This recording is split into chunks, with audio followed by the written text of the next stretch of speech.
Why is everybody scared of Lisa Barlow? Can someone explain that to me? Why are you all afraid of her? Who is she? She is a figment, an afterthought, a speck. Welcome to the Asia Esterak Hour, where film meets conspiracy and pop culture gets a reality check. From sharp recaps to sci-fi theories and media deep dives, Asia Esterak serves it unfiltered. Let the binge begin. All right, welcome back to the Asia Esterak Hour. I'm Asia Esterak. All right, The Real Housewives of Salt Lake City, Season 6, Episode 3. Um, I'm going to go real quick through this episode because that last scene, I was yelling at my desk at work. I had to watch this at work today. That's why I didn't do the review this morning. So anyway, we open with Lisa Barlow setting up for the bullshit at the end of the episode. She's like throwing this party thing and yada, yada, yada. So the first main scene is with Bronwyn and her husband Todd. Good scene. I like Todd. He may not have the best delivery, but I like Todd.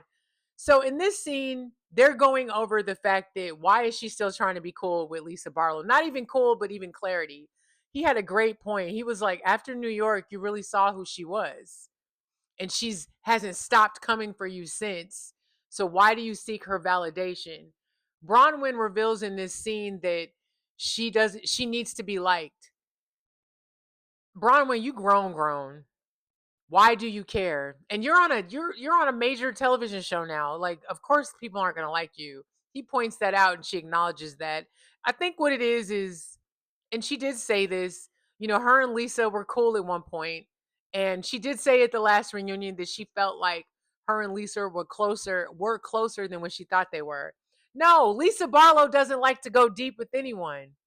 She's a materialistic substance type of person. I'm sorry, non-substance. She doesn't have any. She's never going to go too deep. That's why when she revealed the whole, real quick last season about being the youngest of six and getting ignored, that spoke volumes to me. I was like, oh, that explains why you're a dick now. Oh, okay. So you were ignored as a kid, so you make up for it now by throwing your so-called money in everyone's face and your material possessions, shit that you can't take with you. The Egyptians got it wrong. You can't take it with you.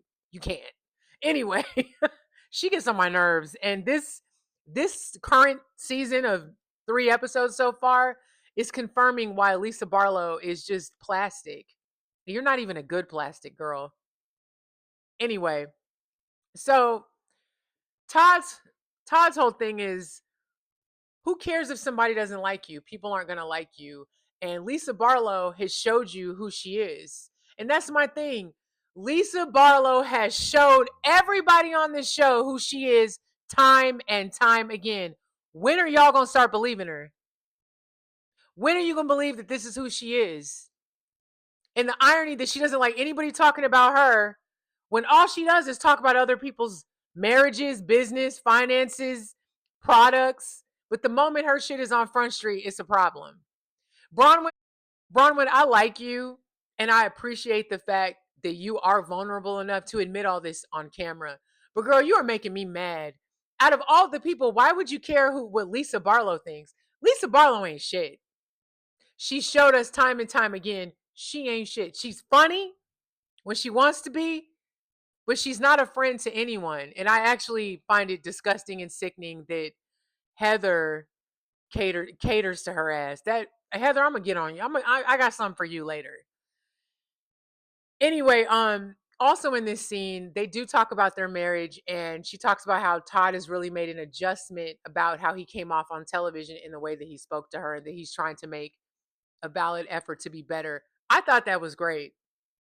I actually think they have a really good dynamic, and I like that they're transparent with each other to the point where it can be uncomfortable, but they're adult enough to have those conversations. So I like that. Um, after that scene, we meet up with Angie and her dad. This scene got to me. There were 2 scenes in this episode that got to me. This scene and the scene with Bronwyn and her mom talking about her dad. So the dads were kind of the theme. This is why I don't want to go too deep, but basically, you know, Angie talks to her dad every day, and her father is, his his health isn't the greatest. We also learned that he experienced some stuff with the Nazis and the bombings and stuff like that when he was a kid. That was interesting to hear him talk about, and it's important to talk about that because they're currently trying to erase history now. So I'm glad that they were able to share that. And the scene after that, we go to Bronwyn and her mom. We learn about her dad's declining health with dementia. I'm dealing with that right now in my own family. It is a lot. And basically, it seems like her whole family has pretty much moved into her home. I still can't believe she let her daughter's boyfriend move in with her. That was wild or really crazy. I will say this though. The scene with Bronwyn and her mom, I love you, Brahma, but her mom called her ass out. Her mother was like, "Well, you're definitely a lot better, and you needed help with your daughter, and Todd definitely helped you out financially." I thought that was funny that her mom made sure to say that not once but twice. Had to remind Bronwyn what it was like before. Bronwyn, I love you, but you weren't always shopping off the runways, darling. You weren't. But anyway, I still love you. I still love you. But I thought that was funny. Her mom reminded me of my mom. My mother sometimes will have to remind me, bitch, I know you. I really know you. But anyway, so after that we go to Heather and Angie. I forget whose house they were. I think they were at Heather's house. So they're talking about Lisa Bar they're talking about Lisa Barlow, that whole situation, and her being mad at Angie. So Angie's like, I don't understand why she's so upset with me over what I said. You compared her to Jen Shaw. I mean, come on. I would be annoyed. No matter who it was, I would be annoyed by that. But this is my and right here, Heather, you have such astute way of astute thinking, delivery. You're not stupid.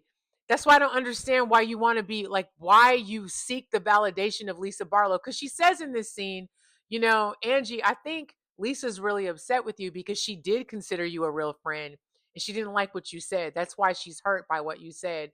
Angie receives that and accepts it. I can't talk. I'm tired. I just got home from work. I'm tired. But my thing is, my cat's climbing. Get down from there, please. Georgie, get down. Cats. Um, my thing is, Heather, you sit in the confessional talking about being friends with Lisa, and it's just like, I don't understand why you want to be friends with her so bad. She's somebody you can't even go deep with as a friend. She is a surface level, single serving ass friend. And the moment you go deep with her, it's an issue. And then because she's one of these ain't shit ass type bitches where she'll take some information that you told her a million years ago and then weaponize it against you later when she gets mad at you. On mad days when she blows everything up. I don't understand. I don't understand why everybody's scared of her. Like, I don't get that. Lisa, I would have read Lisa Barlow for filth. Okay, she would have been crying in the corner if it had been me, and then she would have known never to fucking come for me ever again. I don't understand why y'all aren't doing that with her. It's like it's really weird. But then again, she's so silly and pathetic that she just kind of X's her own self out with her ridiculousness. But Heather, I girl, you used to be one of my favorites on this show, and you have just really fallen. Some of your antics, it's the fact that we're in the same age group and you still are seeking validation from women your age who have trashed you. I don't understand that. I'll never fully understand that. But anyway, so the whole thing is Lisa's having this luncheon thing at the end of the episode. In the next scene, Lisa goes to this like gun shooting shit, whatever. I don't know. But it was her, Meredith, Mary, and Brittany.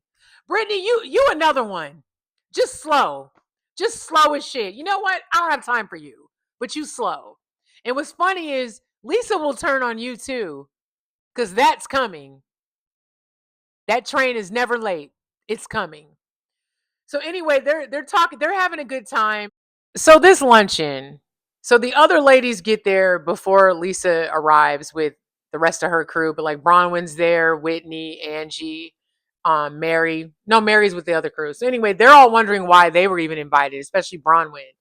But when they walk in, Lisa comes in she's got on display this tired ass luncheon. It reminded me of the press conference with no press with Karen Huger at Potomac, when the whole Ray tax lawsuit shit came out. So Lisa has all this stuff, all these poster boards with her face and different parts of the lawsuits blown up with giant red letters dismissed across the shit, and then names redacted out of it. So they're all looking at it, right? And everybody's clowning. It was funny. Heather's like, this was like a science fair with where nobody participated. I died. Um it was ridiculous. Whitney's like, what is this? Like, what's this? And then Bronwyn's like, oh, this is why we're invited, because she wants to show us this. So they sit down at the table, and Lisa's like, so I wanted to invite you guys to this luncheon that it's about me and all of this, and they're like, well, what's all of this? What is this about? Well, this is about, since everyone has, conversations about my personal life and my businesses, I thought I would invite you guys here for clarity. And and they were like, well, we don't need clarity. We've read it. We know what's going on. We read it. Well, clearly you didn't spend the extra $25 to see that they were all dismissed. And then Bronwyn is hilarious. Bronwyn is a silent assassin with the shade. She was like, were they dismissed because you paid your bills? Lisa hated that. But here's what's funny. So there, Whitney says something, then Angie says something, and she's getting testy. And what's funny, whenever Lisa Barlow can't take the heat, that's when those eyes and the hair touching starts, the twitching starts, that nervous shit. So Bronwyn says something else to her, and she's like, it's none of your fucking business. Well, if it's none of their business, then why did you take the time to blow this shit up on poster paper, invite them, put the shit up on display like we at the fucking book fair? What do you mean? You're a moron. And this is what I mean. Y'all are scared of that? Y'all are afraid of that? She's that insecure. She invites you guys there to try to clear up her bullshit, which still ain't cleared up, by the way, and then get mad when they're inquiring about it, and then your response is none of your fucking business. Girl, grow up and get a better facelift, because you're whack. You are dismissed. Anyway, ooh, Lisa. So Angie's asking her, she's like, okay, so this is the clarity lunch. I want to ask a few questions. So she starts asking her about the dude. She's like, the guy that's mentioned in your lawsuit. He's saying that you borrowed money from him. He paid off your car, and you owe him like $180,000. And homegirl's just a twitching and a grabbing her hair and the whole nine. She, it's funny, Lisa, you walked into this because you're the one that invited them to this shit. Somebody told you that it would be a good idea to blow this shit up, put it on poster board, and have a scene. And you couldn't even do this. You couldn't even do that right. You want to argue with people because they're asking you questions when you invited them to a lunch called Lisa's Clarity Lunch. You are so dumb. Oh my God. I couldn't. You're not. I like to argue with people that are at least smart. You're not even there yet. You're not even a D student. You're just dumb. And what's crazy too is you clearly did some shit you weren't supposed to be doing. Clearly. Because that's why you're getting sued. Talking about everybody gets sued. Like, no, everybody does not get sued. And you're getting sued, and it's all the same reasons for not paying your bills. But you sit there and you talk about everybody else's businesses. Let's not forget when Jen Shaw got hit up by the feds, you were on the phone with not one, but 4 of your lawyers. And the real tea is, why do you have 6 lawyers? What do you need 6 lawyers for? What the hell do you need 6 lawyers for? Because you might be up to no fucking good, clearly. And what's going on with this mystery man? So she's going back and forth with Angie. Bronwyn jumps in. They bring up the fact that you keep digging for people. You dug for Bronwyn, her business, and you're mad because she came back for you. I've never said anything about Bronwyn. I've never dug for her. So, of course, Bravo rolls the footage from last reunion where she was inquiring about the jewelry lady and the whole can't buy the necklace. It was funny. That's the only thing that you can come at Bronwyn with. That and her husband being older. That's all you got. Bronwyn doesn't have 5 lawsuits against her about not paying her bills. You do. That shit's crazy.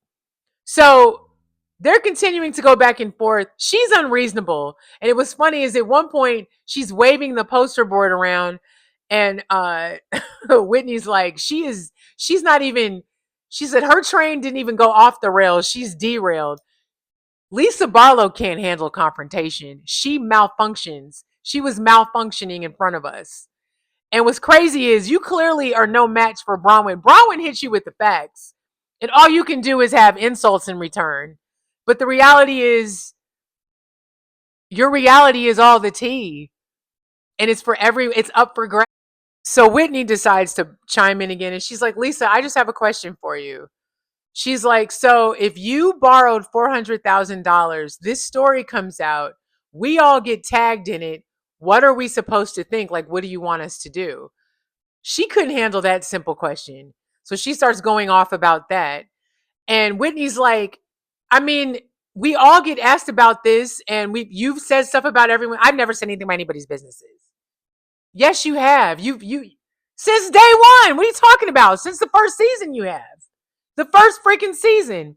So then she tries to so Meredith chimes in real quick, and then they all jump on Meredith talking about you didn't really speak up for her. And Whitney's like, you didn't speak up for her. And Meredith's like, yes, I did.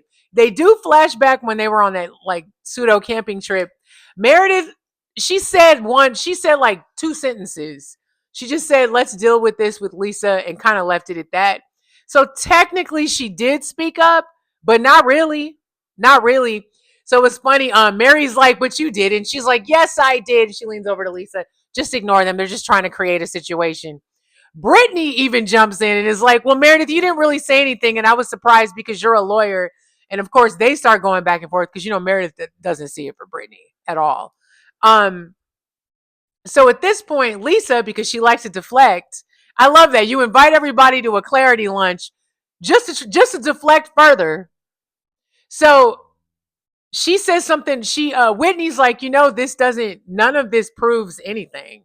Like anybody, and like they said in their confessionals, Bronwyn and Whitney, anybody can Photoshop the word dismiss. It doesn't mean it's dismissed. And then we find out that, of course, one of her lawsuits is not dismissed. You can deny it, but it ain't dismissed, not in the court of law.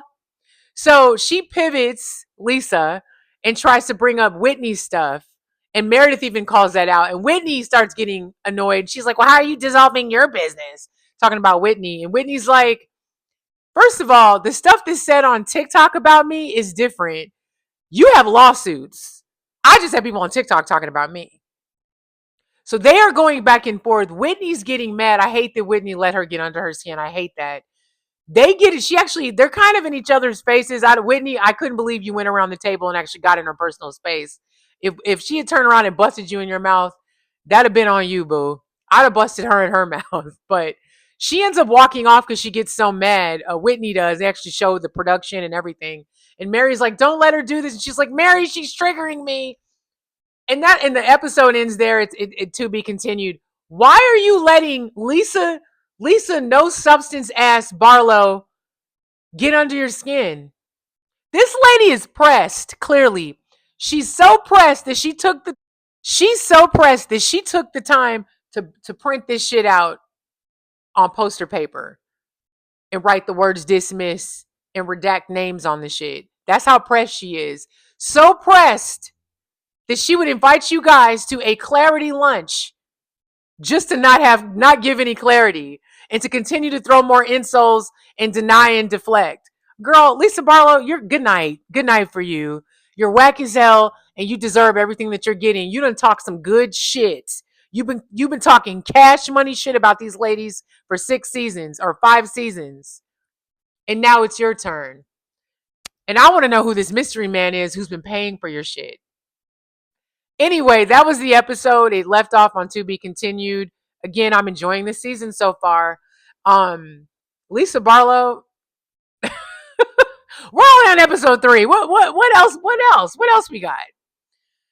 Anyway, it's the middle of the week. Happy hump day. Be nice to each other. Stay hydrated. And I'm going to go return these videotapes.